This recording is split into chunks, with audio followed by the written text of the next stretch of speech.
Alright. Yeah, I was an idiot. Ended up wrecking my stealth bomber. I'll show a little bit of aftermath with the wreck. I gave it to these frames are pretty stout. I wrecked at around 30 something miles an hour. I laid it down basically thanks to a gutter. There were some nice curves that I was trying to go through, but unfortunately it didn't work out so well for me and kind of the bike. The bike really didn't get hurt. I got new crankshafts coming. As you can see, that one's bent. And it bent this crankshaft pretty well. It's actually getting worse. I know that this part, the frame bearings are fine. I already tested those. And then this right here got pretty scratched up. And grip scratched a little bit. Seat torn to shit. After all, I believe the brakes saved me and how I laid it down basically. Oh yeah, the pedal too pretty much received some damage and kickstand's loose, but there was no bent anything. I would have thought one of the rims would bend, but they're straight as an arrow. This right here, this pedal pretty much took most of the brunt as far as it sliding out. As far as the crankshaft, doesn't matter. I got a pair of new crankshafts just like the ones on there coming in today later on. This crankshaft actually has a slight bend in it too, plus the brake was double threaded in there and there was nothing I could do, so that'll be fixed with the new crankshaft. But overall, I think with the crash, I think the bike won against me because I received quite a bit of damage, not to my face or anything or my head, but I got a nasty skin on my knee, but it's too painful to actually lift it up to show you the cut. But then I got a really nasty scab here. It's pretty much band-aided up. I had to change the dressing soon. And then I had a small nick here. Ended up taking a, yeah, you know what? Yeah.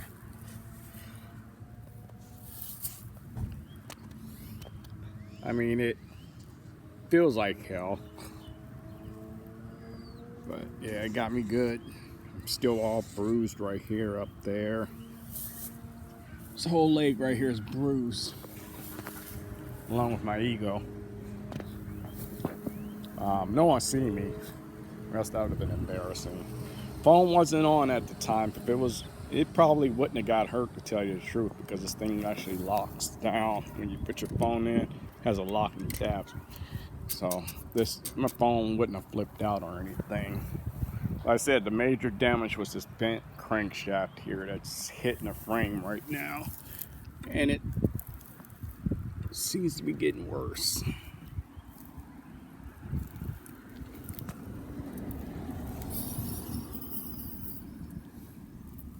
Yeah, it's total.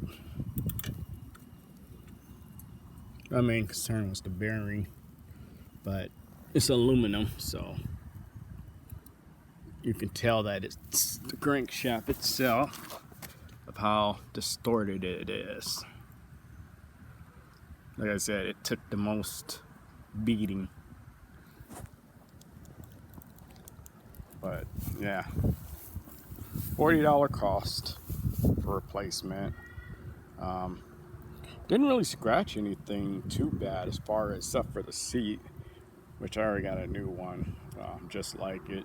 It's not orange like that, but it's a nice seat. Forks got a little bit messed up, kind of scratched on the end there. But overall, it handled it well. No bent parts, no anything. Battery's well held down in here. It's like strapped down, so none of that actually got hurt or even moved around. Speed controller still in its same spot. That didn't get hurt at all. But yeah, I crashed at dumping it down at 30 something miles an hour. It fared pretty well. I mean, I just bought these brakes too. So yeah, that's a nasty scratch, but I'm not gonna let it bother me because it's just I mean, shit happens. I'm not planning on waxing and washing it like a car and having it, all fancy or anything. It's just to get me around short distances, save on gas. Plus, it's pretty damn fun to ride. Real fun. Besides the crash itself, that wasn't too fun.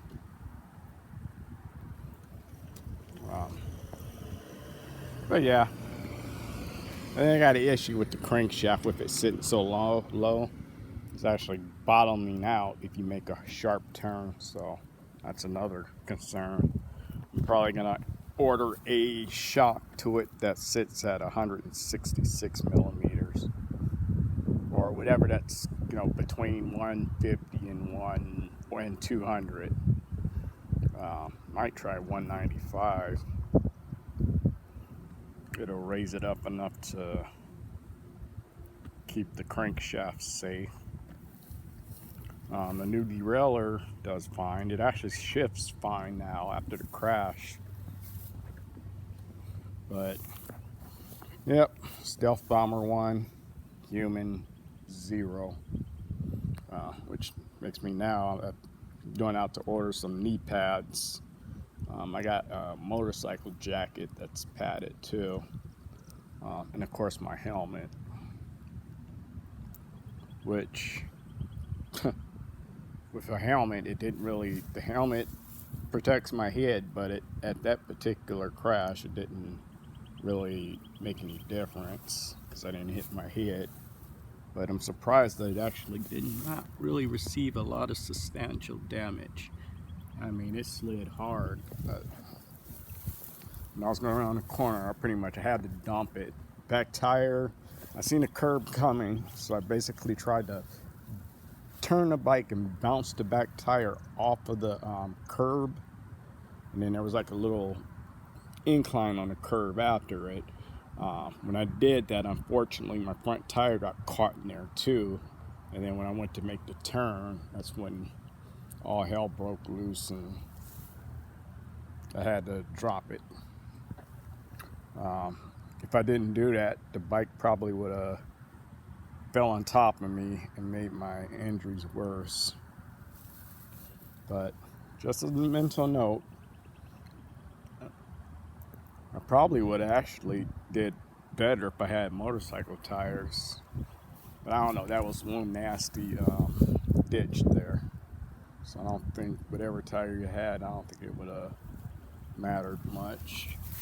Yeah, and this right here has to be zip tied down.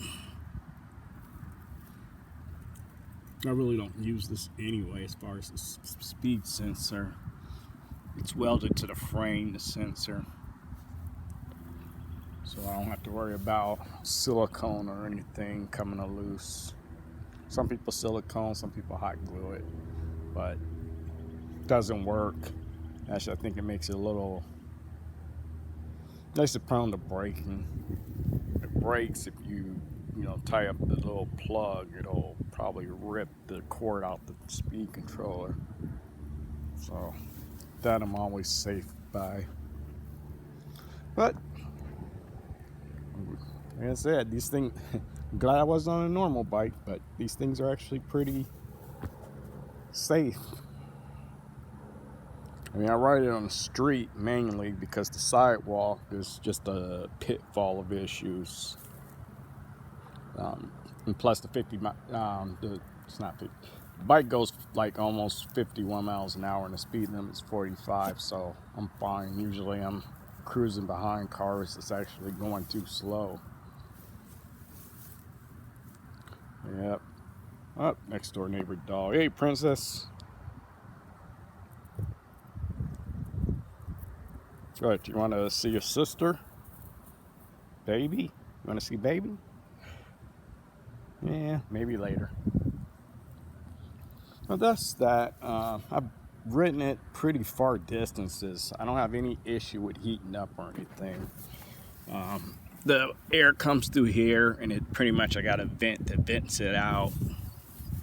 And then I got some CPU fans that's in it that's actually pretty much sucking on a spot of the frame that's actually sucking the hot air out of the speed controller. And the speed controller is actually mounted a little bit lower than this, and the fan sits like right here on top under it. So when it's just, it just pretty much sucks the heat out of it and vents it. So speed controller never gets hot.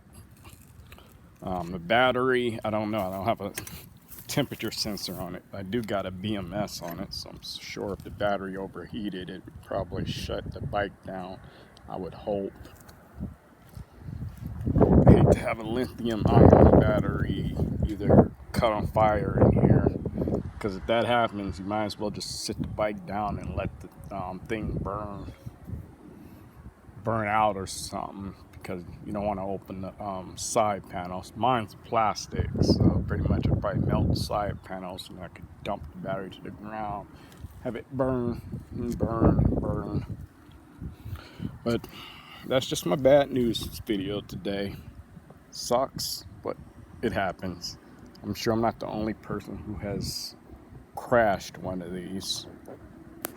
Another problem I have is I forgot that the back brakes are on this side, but this is my dominant right hand, and then that's the front brakes, but I'm always using the front brakes. That probably caused the wreck itself too. I should have used the back brakes right away and slid to a stop. Wouldn't have failed so hard. But there you go, that's just an update. These are pretty safe, and I stand behind them. Like I said, I did not go to the hospital. I pretty much sustained just minor injuries and walked away, or rode away. At first I thought, oh no, rims are going to be bent, all this, but they weren't. That bike up there, over there would be the electric bike, but I'm not putting no more than I can probably do that with 1500 watts or like a mid-drive motor. This is just a gas bike I'm building up. This is a person ordering it. They wanted a gas bike, so I'm building one. It's funny, I raced one of these the other day. Some of them are fast, but I got on the guy's bike and it felt like, I don't know, I was in sludge or something. It was just so slow and loud and reeked oil. The two-stroke oil, after a while, can give you a freaking headache. And then the sound. I usually listen to music on here.